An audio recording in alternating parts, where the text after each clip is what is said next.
Bonjour. D'abord, je vais me présenter. Je m'appelle José Fernando. Je suis angolais, donc à la base, je parle bien portugais. C'est-à-dire que français, je fais quelques fautes de frappe, mais bon, je vais essayer de vous expliquer plus ou moins mes idées. Je vais parler de développement africain, surtout développement industriel africain. Comment penser l'Afrique aujourd'hui? L'Afrique industrielle, c'est-à-dire l'Afrique qu'on veut, que s'industrialise, quoi. L'Afrique développée, l'Afrique qu'on souhaite avoir pour nos enfants, l'Afrique qu'on souhaite voir pour nous-mêmes, parce que quand même, on ne veut pas vivre dans cette éternité des misères, vous voyez.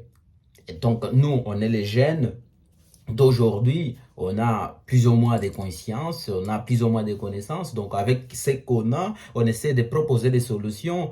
Mais d'abord, avant de proposer des solutions, il faut comprendre comment se structuralise le développement industriel d'un pays normal, d'un pays en sous-développement, d'un pays émergent, pour pouvoir proposer des solutions, je pense, réalistes pour le développement de l'Afrique. Donc, j'écoute énormément des propositions de développement industriel africain. Sont des propositions, à mon avis, hein, à mon avis, ça va. Je pense que oui, il y a des propositions qui sont extraordinaires, mais il y a des choses aussi qui sont n'importe quoi. Et donc, moi, je vais expliquer ici la façon, selon moi, correcte de penser l'Afrique de demain. Et je vais donner des explications, je vais donner on va dire des procédés, des processus de développement. D'abord, avant de penser l'Afrique développée, il faut comprendre les pays qui sont déjà développés. Il faut comprendre, avant de penser l'Afrique développée, il faut comprendre les pays, comment les pays développés se sont développés. Vous voyez, quelles sont les étapes de développement industriel d'un pays. C'est ça le plus important. Selon mes études, selon mes recherches, j'ai classifié de trois façons. Il y a trois étapes de développement industriel. D'abord, il y a l'étape 0, à mon avis. L'étape 0, c'est l'étape de développement à tout va. C'est-à-dire, c'est une phase où, parce qu'on n'a pas d'argent, parce qu'en Afrique, on n'a pas d'argent, donc parce qu'on n'a pas d'argent, on développe, on construit des technologies n'importe comment, vous voyez. C'est-à-dire, on ne raisonne pas en termes de pollution, et on ne raisonne pas en termes de pollution, on va dire, atmosphérique, ni de pollution des sols, ni de santé. On raisonne en termes de l'argent, tout simplement. C'est-à-dire, quand on veut distiller, quand on veut produire d'alcool, si on n'a pas d'argent, on n'essaie pas d'inventer, on n'essaie pas d'acheter des procédés extrêmement chers. On fait avec ce qu'on a, vous voyez. Et donc, des fois, ces qu'on a ne sont pas respectables de l'environnement parce qu'ils polluent ou ne sont pas respectables des normes de santé parce qu'ils peuvent causer certaines maladies dangereuses comme les cancers et tout ça. Mais donc, l'étape 0, on passe pas ça. Pourquoi je dis ça? Parce que dans les pays développés, l'histoire des pays développés, en Occident surtout, l'étape 0 était rude, était difficile. Pourquoi? Parce que l'Occident, à l'époque, ils n'avaient pas de références, c'est-à-dire qu'ils devaient construire des technologies dès la base. Donc, ils ont construit des technologies pourries pour nous aujourd'hui, parce qu'on comprend, on peut faire mieux, on sait qu'on peut faire mieux, mais à l'époque, c'était des technologies nécessaires. Hein? Parce qu'ils arrivaient quand même à transformer des choses et ils arrivaient à produire des richesses. Quand je dis des richesses, c'est-à-dire ce sont des produits, on va dire, transformés, finis, utilisables directement. Donc, ils arrivaient à faire ça. Donc, c'était des technologies nécessaires, même si ces technologies n'étaient pas respectables de l'environnement, ni de la santé, des normes normales de la santé, mais ils arrivaient quand même à produire et c'est ça le développement. Ça, c'est l'étape 0. Donc, l'étape 0, on s'en fout complètement des réchauffements climatiques, on s'en fout complètement de la santé, on s'en fout complètement de la pollution des sols. Il y a l'étape 1. L'étape 1, c'est l'amélioration continue. C'est-à-dire que, bon, après avoir construit des technologies pourries, parce qu'il est faux, parce qu'on n'a pas d'argent, donc il faut transformer. Donc si on n'a pas d'argent, on va devoir transformer avec ce qu'on a, avec des technologies pourries. Donc après avoir construit des technologies pourries, on améliore. J'appelle cette étape d'amélioration continue. Donc on améliore de façon continue les technologies pourries. Comment on fait ça? Donc on augmente les rendements énergétiques. On change de matériaux parce qu'on s'est dit, bon, ces matériaux-là, il y a pas mal de plombes, donc ça empoisonne les gens, ça cause des cancers et tout ça. Donc on change des matériaux. Après, on met, on va dire, on fait d'améliorations thermiques pour dépenser moins d'énergie. Après, on pense la façon, enfin l'énergie qu'on utilise, parce que dans l'étape zéro, l'énergie de base, ce sont des énergies fossiles. Le charbon, les gaz, ce sont des énergies fossiles. Il n'y a plus rien parce que les énergies renouvelables sont chères. Vous voyez, aujourd'hui, les technologies des énergies renouvelables sont chères. Donc, il faut oublier l'idée l'idée qu'avec les énergies renouvelables, on pourra faire l'étape zéro. On ne peut pas. Hein. Ce sont les énergies fossiles qui nous permettront de faire l'étape zéro, tout simplement. Donc, après, on commence à penser comment utiliser les énergies fossiles. Est-ce qu'on fait une combustion, on va dire combustion partielle, parce que combustion partielle pollue plus, donc on fait une combustion totale. Donc on essaie quand même de traiter l'air avant d'envoyer dans la chambre de combustion, tout ça. Donc ça permet de polluer moins.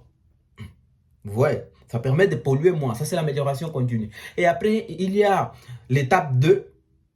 Je pense l'étape 2, c'est le raffinage, c'est le raffinage des technologies, c'est-à-dire c'est le raffinage et l'innovation des technologies.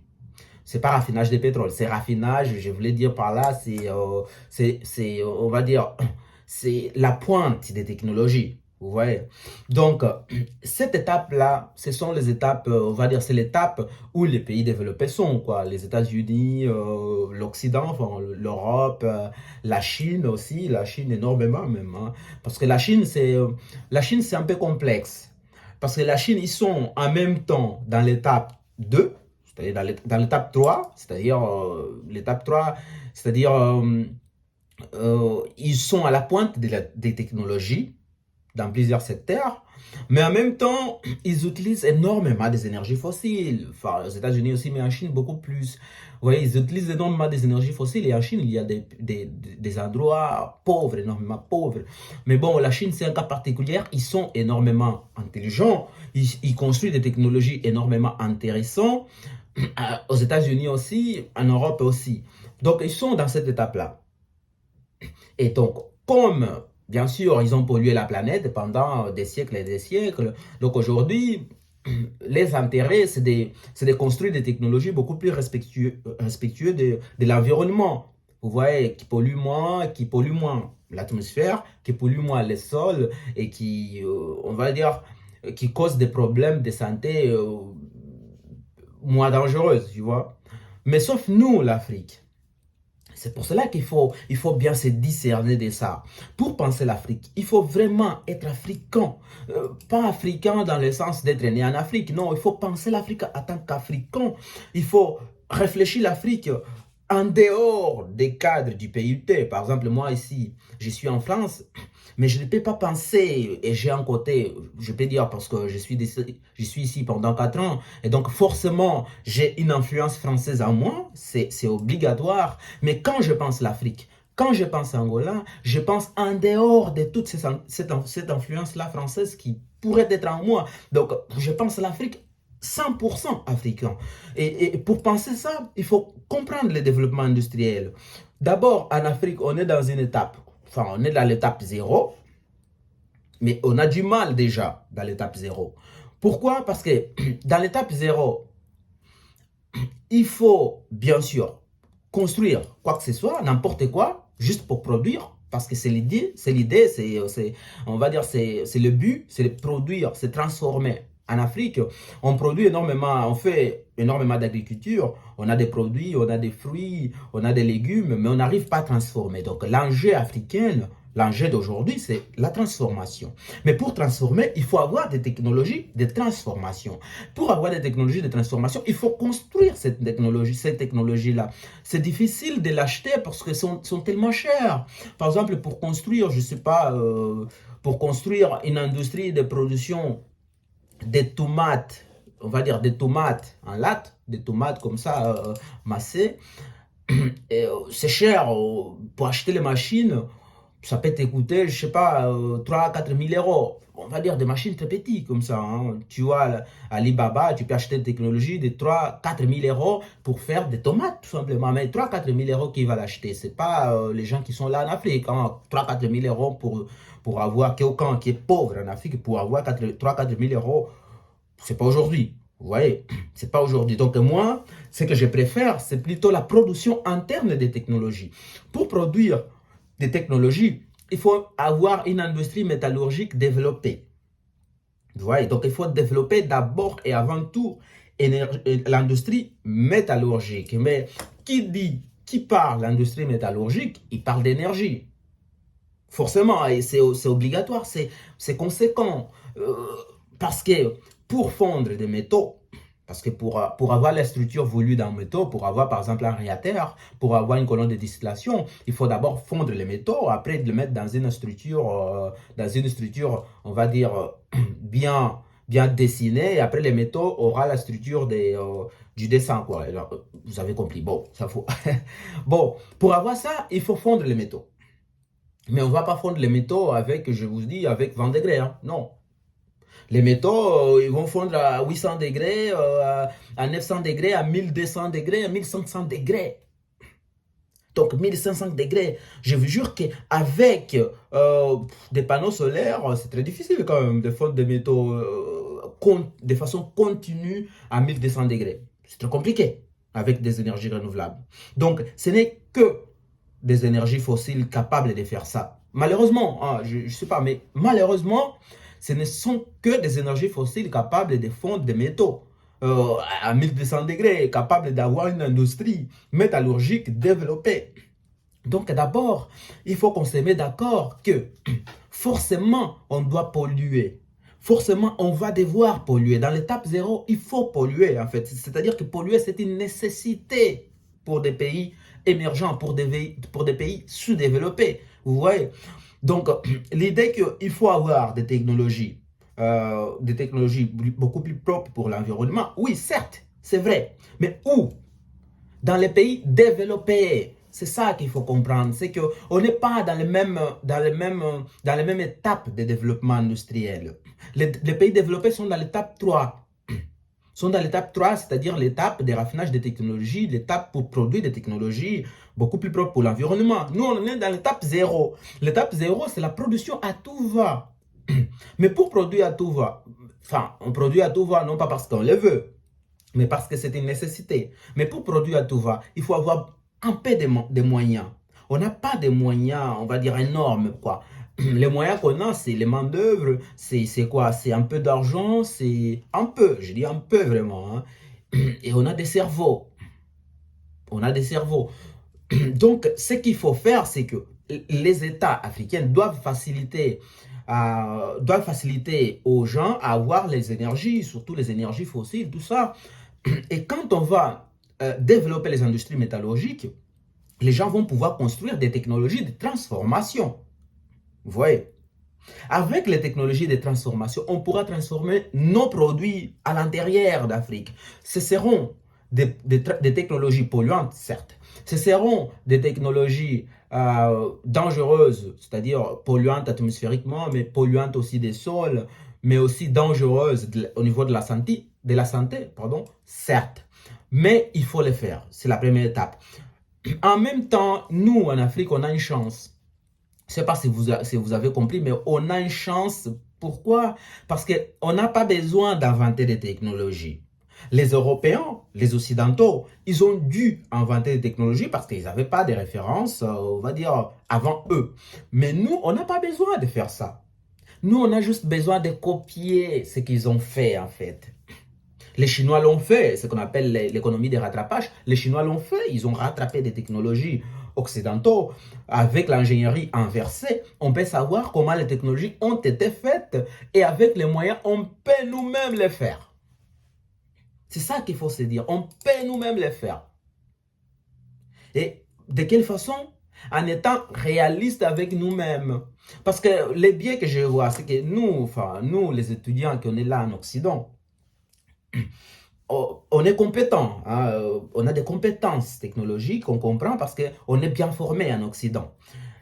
Mais en même temps, enfin certains, hein, mais en même temps, on a la difficulté de penser en dehors de notre formation occidentale. Parce que, bon, on s'est dit que, bon, on va transformer l'Afrique, mais on n'arrive pas à penser en dehors, c'est-à-dire comme ici en Occident, c'est presque la perfection, et c'est normal, hein, parce qu'ils sont développés, donc ils ne peuvent pas demander moins que la perfection technologique. Donc quand tu es étudiant ici, quand tu es un travailleur, quand tu es un ingénieur ici, il faut faire des choses extraordinaires pour améliorer tes procédés. Moi, j'ai fait génie des procédés, donc pour améliorer tes procédés, il faut faire des choses extraordinaires, il faut faire des choses respectuables de l'environnement et de la santé. Ça, c'est bon. Mais on ne peut pas penser, en tant qu'Africain, si on veut être réaliste, on ne doit pas penser comme ça, de la même façon, parce qu'on n'est pas dans enfin, dans la même étape de développement industriel. Donc c'est ça. C'est pour cette raison que j'ai fait cette vidéo-là, pour vous dire que, surtout pour les gens qui sont là, en Occident, même les gens qui sont en Afrique, qui sont compétents, c'est que aujourd'hui, en Afrique, quand je dis en Afrique, parce que je peux pas, il faut faire gaffe, en Afrique, il y a plusieurs pays, hein. Moi, je dis, mon pays, Angola, les autres pays, Congo et tout ça, l'Afrique émergente, l'Afrique subsaharienne, surtout l'Afrique pauvre. C'est ça que je dis, hein. Je ne parle pas Afrique en tant qu'un pays, je parle Afrique en tant que l'ensemble des pays pauvres, l'ensemble des pays qui veulent se développer. Donc il faut penser comme vraiment un Africain. Et pour penser comme un Africain, il faut comprendre comment le processus industriel s'est fait historiquement. Et donc malheureusement, pour le monde, pour la planète, je pense qu'on va devoir polluer, hein. On va devoir polluer parce qu'aujourd'hui, les pays pauvres en Afrique ne polluent pas. On va devoir polluer. Hein? C'est la première étape, on va devoir polluer. Mais nous, on a la chance de ne pas faire la même chose que les Occidentaux l'ont fait. C'est-à-dire qu'on n'a pas besoin de faire des technologies énormément pourries, vous voyez. Et eux, ils l'ont fait parce qu'ils n'avaient pas le choix, ils devaient le faire, parce qu'ils n'avaient pas une autre référence. Mais nous, on a des références, on peut faire des recherches bibliographiques, on peut faire des simulations des procédés, on peut améliorer les procédés dans les simulations et on peut réduire, enfin, étudier jusqu'à réduire les prix des procédés adaptables avec les poches de nos frères, de nos sœurs, de nos parents en Afrique qui n'ont pas d'argent, vous voyez. Et pour cela, la première étape, c'est le développement de l'industrie métallurgique. C'est la première étape, hein. Enfin, c'est le développement de l'industrie métallurgique. Après, les ingénieurs mécaniques, ils ont une grosse responsabilité aussi parce qu'ils doivent faire c'est eux qui doivent construire des technologies. Les ingénieurs mécaniques, ils ont une grosse responsabilité. Après, nous, les ingénieurs des procédés, on a la responsabilité pour mettre en place, pour dimensionner des structures, pour dimensionner des technologies, des transformations surtout. Et quand je dis des transformations, je parle surtout de transformations, d'abord des produits agricoles surtout, parce que c'est la base des produits agricoles. On a énormément de produits agricoles, mais on n'arrive pas à les transformer. Et moi, je parle des produits agricoles surtout parce que c'est le domaine que je domine. Enfin, c'est pas que je maîtrise un peu, hein, je maîtrise moins mal. Vous voyez, je ne peux pas parler des ingénieurs mécaniques et tout ça, mais ce sont les ingénieurs mécaniques qui doivent parler de ça, mais l'agroalimentaire, je maîtrise moins mal. Et donc, je peux les parler. Et donc, on doit construire des machines à transformer des produits agricoles. C'est la base. Et pour cela, il faut avoir une industrie métallurgique forte. Quand on parle des industries métallurgiques, on parle d'énergie. Avec les énergies renouvelables, on ne peut pas. Vous voyez, on ne peut pas. Ce n'est pas une idéologie quand je dis on ne peut pas. C'est une certitude, c'est une conviction, c'est prouvé même scientifiquement. On ne peut pas développer un pays surtout l'industrie métallurgique, avec des énergies renouvelables. C'est très difficile, c'est compliqué, c'est presque impossible même. Hein? On peut le faire qu'après avoir été développé, là on peut changer les énergies fossiles par des énergies renouvelables. Donc la première étape, c'est ça. La première étape, on va polluer. Malheureusement, on doit polluer. Et c'est cette mentalité-là, c'est cette idée-là que je suis venu ici vous partager pour vous dire que l'Afrique a un vrai enjeu. Surtout l'Afrique, les pays africains pauvres. Surtout nous, les jeunes africains, qu'on connaît un peu des choses, on connaît un peu comment ça marche les technologies, tout ça, un peu, hein, je dis pas énormément, hein, enfin, il faut, je suis pas un génie, mais on connaît comment ça marche un peu les choses.